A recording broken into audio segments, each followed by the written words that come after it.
not getting down on myself for using my savings, I think was the biggest thing. Like just really trusting that this is the work that I want to do. It's going to take time to build. I'm not going to make six figures right away.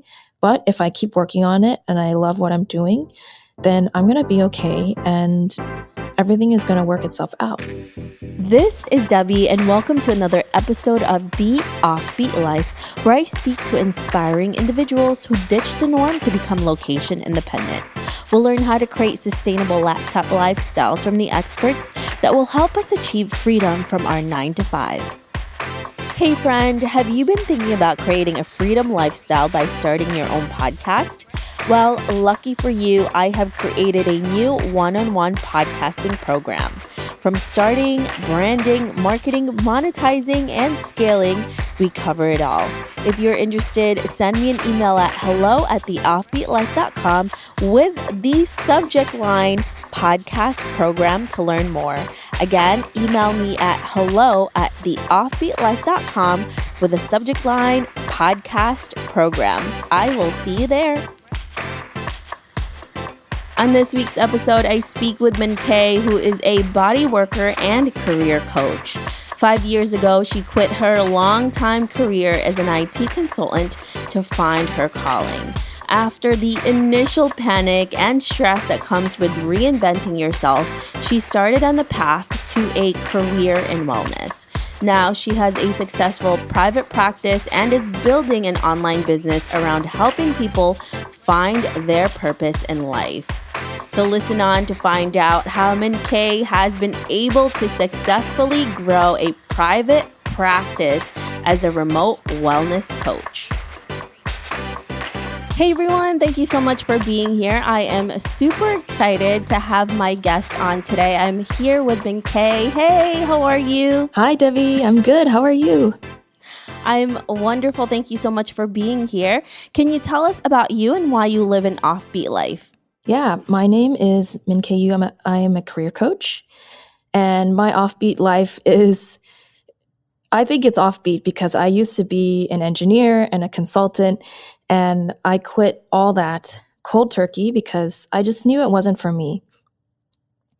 And I went in search of purpose and calling and, what was more important to me and figuring out, how do I make a happy life? Because I felt like I had done all the things that everyone told me to do, get a degree, get a job, climb the ladder. I climbed that ladder.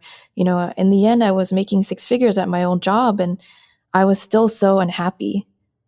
So I went in search of, something more meaningful. And that led me down the route to becoming a body worker. I'm also a massage therapist. And then along the way, a lot of my friends were asking me, how did you make that flip? How did you flip from becoming a consultant to, working with your hands, becoming basically self-employed? And I started telling them about it. And I learned very quickly that a lot of people were going through what I went through, which was feeling like they had done everything right, but still being unhappy. And so then I went to get more training to become a career coach because I felt like there's really a need for people to understand themselves better, to understand how to find purpose, how to find their calling. And that's something that I went through myself. So I want to be able to help others find that too.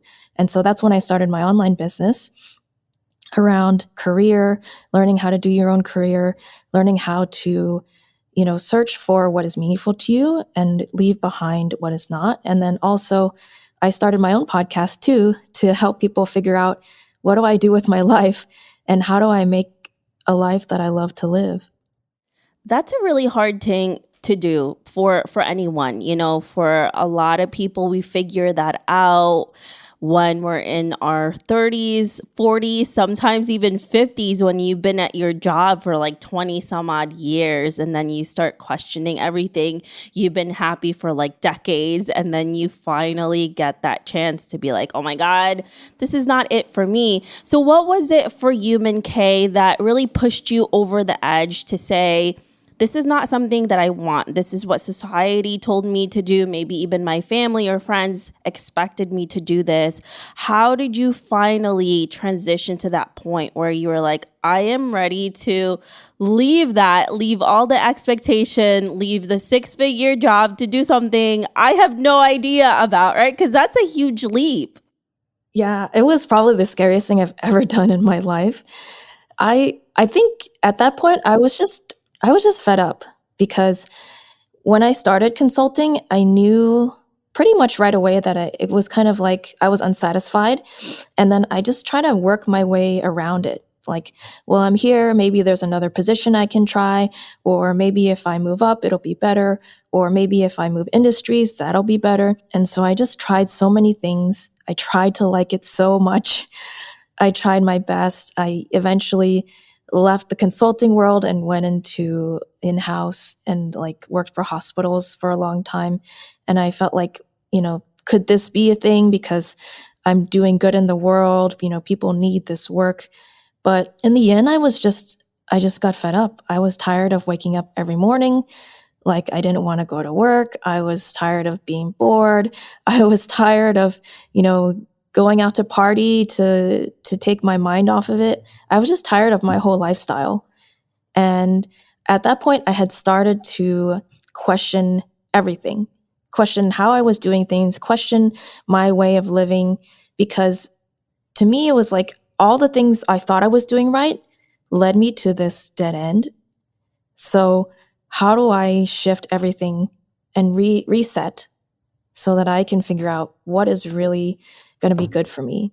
And the first thing I did was I went to the library because I wanted to learn more about this little voice inside me that kept telling me, something's not right, right? It's like sometimes you just feel like something is not right. And you have that little inkling or that little thing that's saying, hey, you got to change this. So I started researching that, and that's called your intuition. And when I went to the library, I found a bunch of books. I read through as many of those books as I could. And one of those books basically said, if you don't feel good about something, then it's not for you. And that was a whole shift in my thinking, right? Because I was always taught to think things through. Oh, if you have this degree, then you have these options. Or if you have these skills, then you have, you can go up in this way. But this book was just saying, if it doesn't feel good, don't do it. And so I thought a lot about that. I thought about quitting. And when I thought about quitting, it felt really good. And even though it was terrifying and obviously not the logical thing to do, to leave a secure job, to leave my 401k, to leave healthcare insurance, when I thought about quitting, I was happy. And so that's when I knew, I should quit my job. Yeah, it's a really hard decision to do that.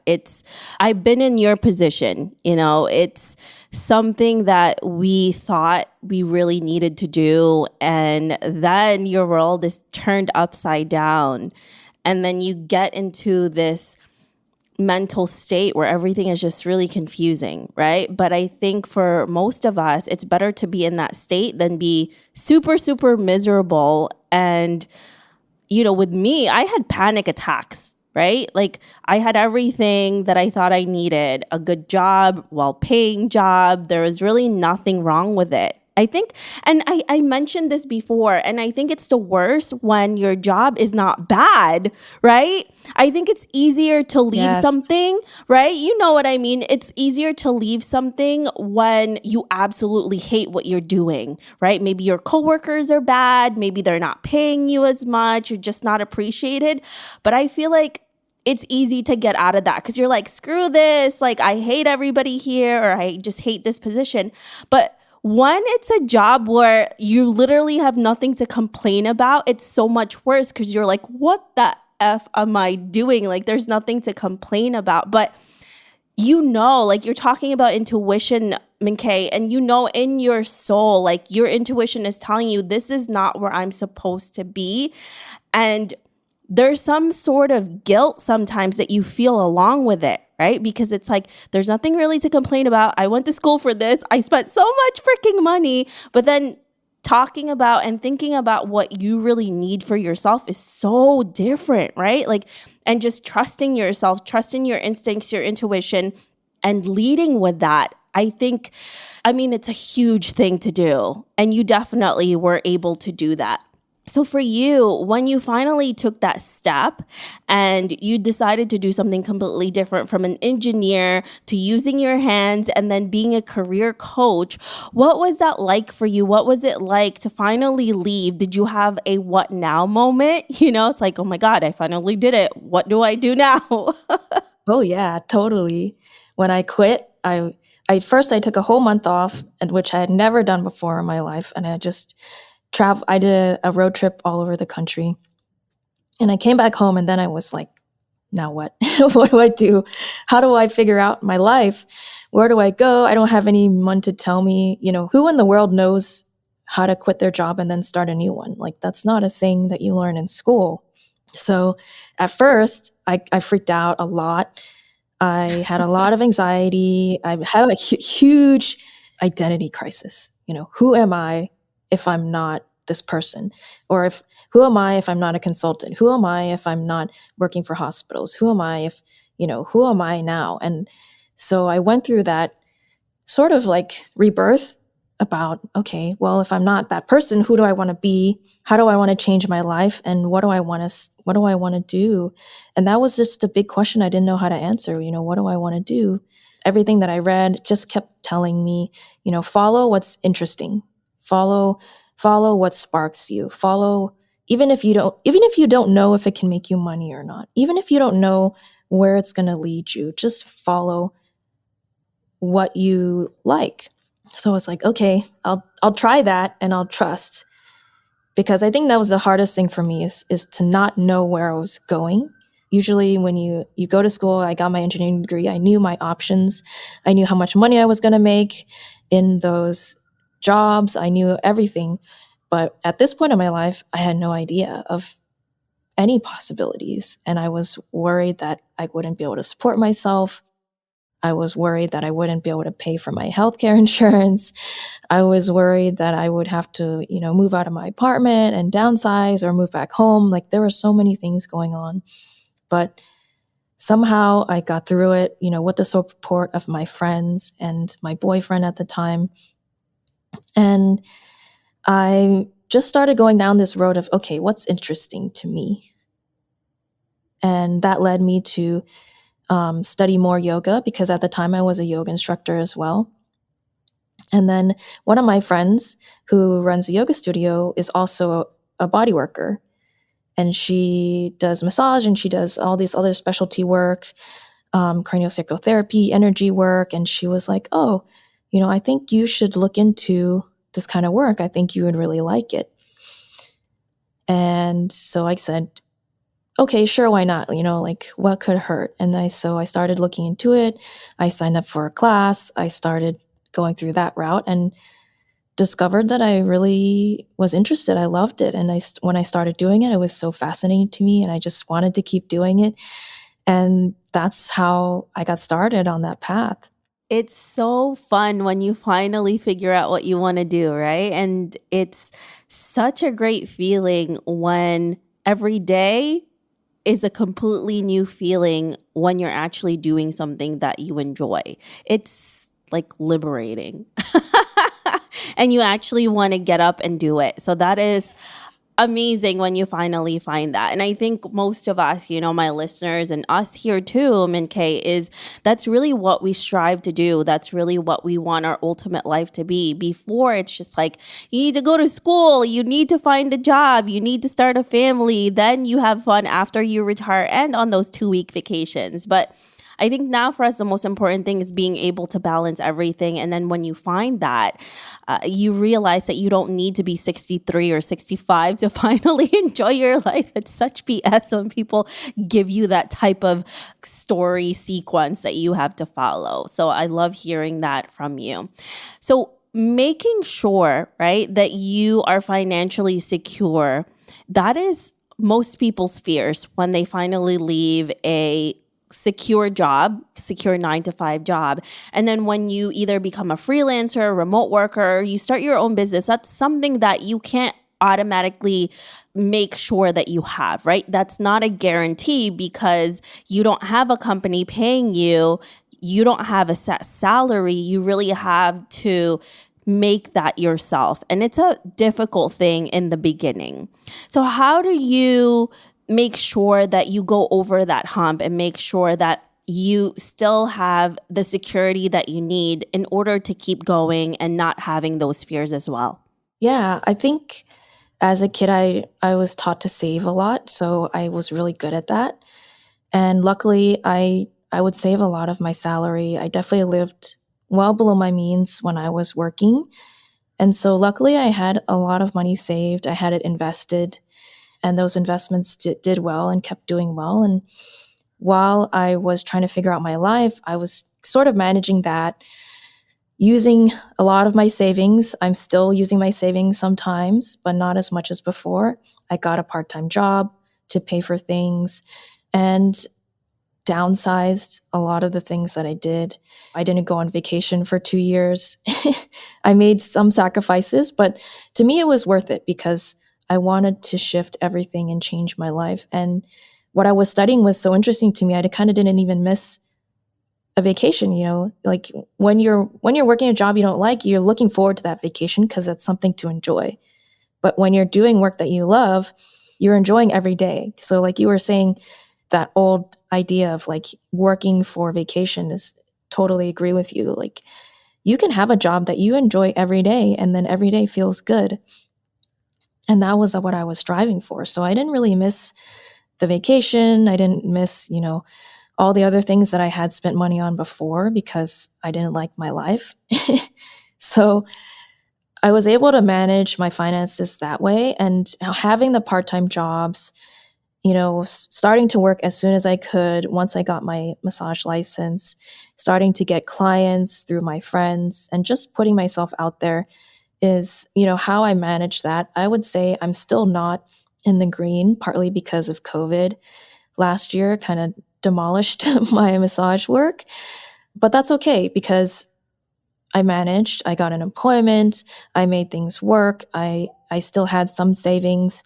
And so not getting down on myself for using my savings, I think was the biggest thing. Just really trusting that this is the work that I want to do. It's going to take time to build. I'm not going to make 6 figures right away. But if I keep working on it and I love what I'm doing, then I'm going to be okay and everything is going to work itself out. You have to be smart and have that drive to look for the answers. So, listening to podcasts, hearing how other entrepreneurs, make money, learning in different ways that I can make money. So it's not like I'm just sitting around expecting money to show up, but I'm hustling. And also because I don't have that income, makes me want to hustle more. So it's sort of like this feeling of grit and also like a feeling of satisfaction when you do like make your own money from scratch. That feels really good. And I would say my finances aren't perfect. They're not where I want them to be, but that's okay because I'm working towards something and I make a little bit of progress every month and I'm happy with that. Yeah. And I definitely agree when you earn that money yourself. I mean, obviously, when you have a 9 to 5, you earn that money yourself. But it's when it's your business and then that first dollar comes in. I can't even tell you, like, this, Miinkay, but for our listeners, like, if you haven't done this yet and when you finally earn that first dollar from what you're doing, it's like nothing you've ever felt before because you've worked so hard and you do all these things and there's so many, no's before you hear that yes. And when you finally hear it, you're like, oh my God, even if it's just $1 that you get, it feels like $1 million, So it's always good. I love that feeling. Yeah, totally. So for you, Miinkay, When you are working from home and you have your coaching clients and you're able to do this, how do you manage your time efficiently? Because it's a lot harder, especially when you're just starting out. You feel like you have so much freedom now, but then that also comes with a lot of responsibility. Can you tell us how you make sure that there's a balance between your time and you make it work for you? Oh my gosh, that's been so hard. It's totally freeing to have your own schedule, but it's also so hard to keep focus and keep yourself on track, right? And you know this. And so for me, I would say it's always been this trial and error of like, okay, try this idea, somebody's idea this way, see if it works for me. Let's try somebody else's idea, see if that works for me. And so this has taken like 3 to 4 years of experimenting different ways to be efficient. But this is how I figured out what really works for me is I do the miracle morning. I don't know if you've heard about that, but it's basically a 6-step ritual in the morning. And it's just a way to start my day. And it involves meditation, exercise, journaling, affirmations, and this is all like within an hour, maybe it's more certain days and a little less certain days. But that really just sets my mood and really makes me energized, makes me feel like I can do a lot that day. The days that I don't do it, I notice that I feel really scattered. And so just having that ritual to like set my mind straight and to get all my energy out, because I have a lot of energy, I find that if I don't exercise in the morning, then I'm just like all over the place. So really having that is what helps me be really efficient. And so I start my day with that. And then I have a way to organize all the work that I do. I use Asana, which is a project management tool. And so I group all my work into projects. So I have my podcast, I have my coaching, I have the marketing that I'm doing, and certain projects too. Like right now, I'm kind of revamping my website. I'm working with someone to do SEO. So all those are different projects. And then I set aside 2-hour blocks to work on each project. So a task on each project. Today, after this interview, I'm going to work on my next podcast. I'm going to edit it, set that up, write all the intros and outros. And then after that, I'm going to work on my about page. So I have these tasks set up for me, and I guess that it takes about 2 hours. Whether it does or not, it depends. But then I try to not sit for more than 2 hours. After 2 hours, I get up, I walk around, have a snack, then I can reset, come to another task. And doing that throughout the day, I find helps me some days. And then I go with my flow. So if I still feel like working through dinner and into the night, then that's what I do, which is probably not always the healthiest thing. But if I don't feel like working, I feel like I'm done today, then I'll cut it off at 6 and I'll stop and I'll watch TV and chill out and give myself the break. Yeah. Really making sure that the schedule that you put for yourself is something that you can live with and something that you can keep up with. And I think the key here is making sure that it's sustainable for you, right? Because there's going to be people there that's going to tell you how they do their routine, how they do their schedule. But if it's not right for you and your schedule, it's just not going to work. So it takes a little bit of time sometimes to figure that out. But then once you get it going, I think it becomes so much more easy when you do that. So, Miinkay, when you transitioned and you were getting traction going, how did you land your first client? Well, my first client was actually one of my friends. He was a friend that I had known for a long time, and he had been following my newsletters and my posts and my Instagrams. And I had talked to him a couple of times about my work. And it wasn't until maybe like 6 months after I had started that he said, okay, I think I could use your help. And so we had a conversation, a professional one, because we were friends before, but I wanted to make sure that he knew I would treat this as a professional situation so that he was getting the best work out of me. And that's how I got started, and I find that every client since then is sort of the same way. Like it just takes time for people to warm up to needing coaching and needing help. or admitting that they need help or recognizing that it could be helpful. And usually I work with someone, not in, I wouldn't say like a lot, but just like little bits here and there, like, hey, how are you doing? Hey, I heard about this or I remember this problem about this topic you asked me. How did that go? So like following up and keeping up with the relationship.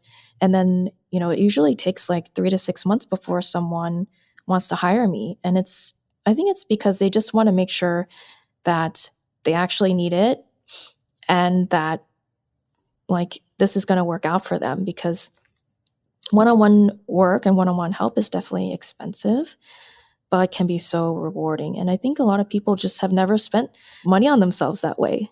Yeah, I think that's the key, is making sure you understand that you have to show up every single time. And it takes a little bit of time to warm people up. And the biggest mistake that a lot of entrepreneurs make is thinking that this is going to happen overnight. Like you're talking about Miinkay, it took you a few months, 6 months to get this person to finally trust you, even though they knew you already. So look at that. Even though this person knew Miinkay, it still took them 6 months to pull the trigger because they're still thinking about it. So if you're in this, if you started your business and it's a few months and you're not getting anything, don't stop. Keep going. Obviously make sure that what you're doing is right for you, your audience, the content you're creating and putting out there is a good message, but also making sure that you stick it out for a while, because it definitely doesn't happen overnight. And that's such a good lesson to learn from Miinkay's story right there. So thank you for that reminder, Miinkay. That's so important to learn. You're welcome. So let's fast forward to 30 to 40 years from now, and you're looking back at your life. What legacy would you like to leave, and what do you want to be remembered for? Oh, good question. I definitely want to leave a lot of material and help in the world to teach people about intuition, how to follow your heart in a practical way. I think you learn as a kid all these fairy tale things like follow your heart, follow your dreams, but it's hard to apply it to the real world now. And so I want to leave people with tools to help them apply it to the real world, to know what's possible, and to be able to dream in a realistic way. Because I think when people dream in a too idealistic or too, unrealistic way, they get lost really easily, and they get discouraged really quickly, and then they don't follow their dreams because they just don't know how. So I want to be a guide for people to help them figure out what they want in life, to help them get to a better life and a better career so that they can live happy everyday lives. Some of the things that I'm working on are programs to help people through those transitions, the podcast, I hope to leave a huge legacy with, and just, encouragement for the world, like being a voice, an advocate for following your heart, but in a practical and realistic way. Absolutely. That is such a great goal and great legacy to want to be able to have for yourself, for your life, and for the future as well. So thank you so much for sharing that with us, Miinkay. All right, so before we say goodbye to you, I have 5 rapid questions that you have to answer, Miinkay, in 1 sentence or less. I mean, if you go a little over, I won't be mad at you, but Okay. All right, are you ready? Okay, I'm ready. All right, so what has been the best money you've ever spent while you were abroad, and why? Oh, definitely. I went to Japan and I bought the go-kart racing package where they drive you around Japan for like 2 hours, and it was expensive, but it was totally worth it and so much fun. That's awesome and sounds really fun too. All right, so describe what your ideal day would look like. Oh, reading on a comfy couch overlooking like a national forest, somewhere peaceful. Oh, that sounds so nice. I'd like to be there too. Okay, where is the best location to live as a remote worker? Oh, anywhere. But the first thing that comes to mind is Canada, just because of all the forests that I love. Yeah. Oh, really? Okay, where in Canada? I really love Banff. Yeah, I have to visit Banff because I've never been there. I've been seeing so many beautiful photos of it. So definitely one day I'm going to have to try that out. Yeah, it's super pretty. All right. So if you could have a superpower, Miinkay, what would it be? Oh, cooking things really quickly. Like under 5 minutes, making an amazing meal. Oh my God. I've never heard that superpower, but that is amazing. Like, yeah, I love food so much. If I could cook something or if it just magically appears, right? Like if I just say a food and then it magically appears, that would be the best thing. Oh my God, Miinkay, you're onto something. You are onto something. Okay, that's a good one. So what's the one thing you wish you did sooner? Oh, quit my job. That's awesome. Well, thank you so much, Miinkay, for being here with us. We really appreciate you. If our listeners want to know more about you, where can they find you? Yeah, definitely. You can go to my website, miinkayu.com. It's spelled MIINKAYYU.com. And I'm on Instagram, Twitter, Facebook at Coach Miinkay. Awesome. Thank you so much. We really appreciate you. Thank you so much again for being here. Thank you for having me. This was fun. I hope you enjoyed this interview with Miinkay. Make sure to visit theoffbeatlife.com. Again, that's theoffbeatlife.com to get the extended interview where she shares how to follow your intuition and use it to guide you on your journey. Hey friends, I know you love discovering new podcasts as much as I do. That is why I wanted to start sharing some of my favorite shows that I have been binging on. Today, I wanted to let you know about the Soulful Social Podcast, which is hosted by Madison Tinder. If you're looking for business and marketing tips, check out the Soulful Social Podcast, where Madison Tinder talks all things growing your business online and using marketing to sell your services. Visit www.madisontinderllc.com to listen to her podcast. Hey listeners, thank you for listening to this episode, and I'm so thankful for your support. I would love to hear your thoughts on this episode and get suggestions on guests, topics we can discuss, and so much more.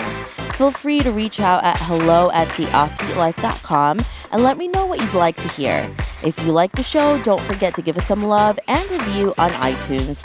Thank you again for being a part of this journey, and I can't wait to hear how your location independent story will unfold.